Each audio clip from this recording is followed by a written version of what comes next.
What things would you do if you were starting over again to get your first sale?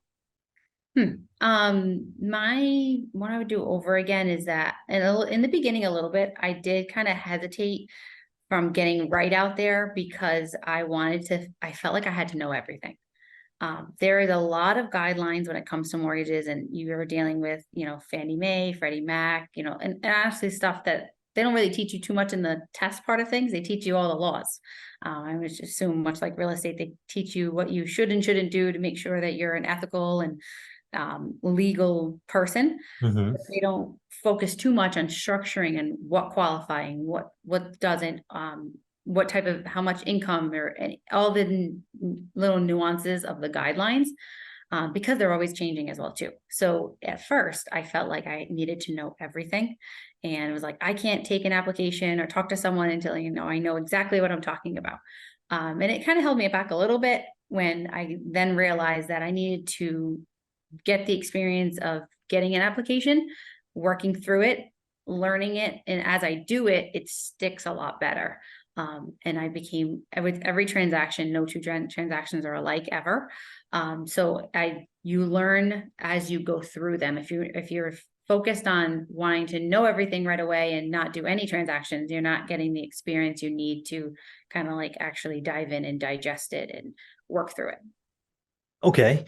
So that makes sense. But like as far as actually getting the deal, so would you suggest going to an office that provides leads? Would you suggest asking, realtors for coffee, Yeah. uh, meeting up at like BNI groups? What would be the best way to go about that? Just to get your first deal, get the ball rolling, and kind of get your business off the ground. Yeah. Networking events was huge. That was my biggest one that definitely got me out there to a variety of people. And it also got me recognized and being like, oh, yeah, I seen you at that event. Or, oh, yeah, I recognize you from there. I leaned into networking events and social media a lot. And those really helped me because they didn't see me face to face at a networking event. They see me consistently posting on my social media pages, and getting my face out there with either content videos or sharing what open house I was helping a partner at over the weekend, or spotlighting a loan program, just getting out any type of education. Um, that was definitely, that's the number one thing to make sure you're always doing, because you can't be afraid. You can't sit back and wait for it to come to you, and you can't be afraid to ask for it either.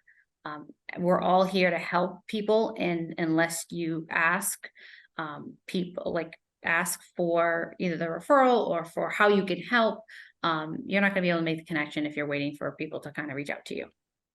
That's huge. So as far as like reaching out to real estate agents, I know this is a big hang up that a lot of, lenders have and loan officers, because I have videos on the channel talking about how to do that. And it's some of the most popular content on the channel. So what would you say as a lender, reaching out to realtors? Like, how do you go about that? What should you do about the realtors that just kind of blow you off? What's the mindset that you have to be able to have success in, building relationships with those partners from a cold approach standpoint? Yeah. Mindset, don't be afraid to hear no, or hear I have a preferred lender already. A lot of realtors already have relationships built and embedded in their business already that they trust and they refer, and that is okay. You're going to become that preferred lender to some realtor. It might not be that realtor that you're on the phone with initially, and no matter what, you at least made the call and did the practice of it. Because even if it's a call that I made to a realtor and they're not willing to meet me for coffee, or because they have their set people, it was still practice for me. It was still practice of getting on the phone call. How did I handle the phone call? What did I initially say? How did I lead the conversation? So don't be afraid of the no, for sure. And then as I was doing it more and more, I started to discover what my people were going to be. What are the avatar partners I'm going to work with, and not just real estate agents as well too. And that's where the channel is. But it might be for a loan officer, it might be a financial advisor, it might be an insurance agent, might be a title attorney. It could be another loan officer that has programs that you don't have, and then you have programs that they don't have. So when you're reaching out to any partner specifically, um, definitely still just be willing to hear, anything that they're willing to say, if it's a no, if it's a yes, and then take it as practice and take it as okay, I'm just learning more and more about the type of people that I'm going to create my community of.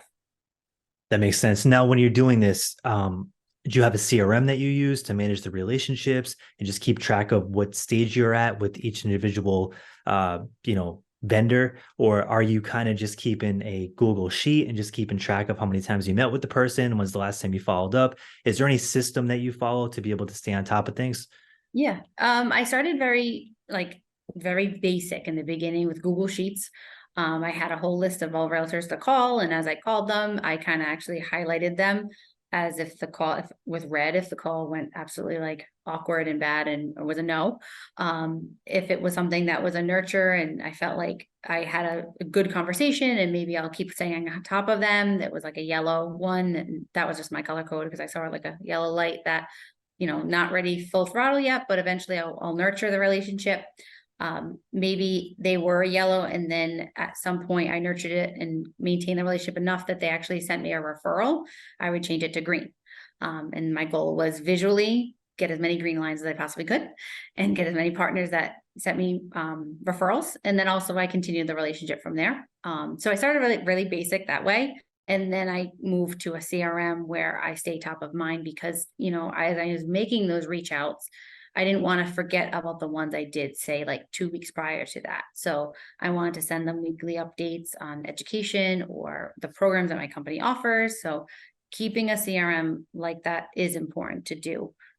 Just think about yourself, like you get busy throughout the day. I definitely forget about what insurance agents reaching out to me or title attorneys reaching out to me as I get busy in my stuff. So you want to have that same mindset that that's going to have the same thing is going to happen to them.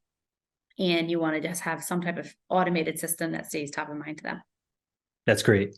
So from a value add standpoint, I know loan officers are always wondering like what kind of value should it be adding? What are realtors looking for? In your experience, what do realtors want out of a lender partner? And like how do you showcase that so that you can make that connection and start getting, building business together?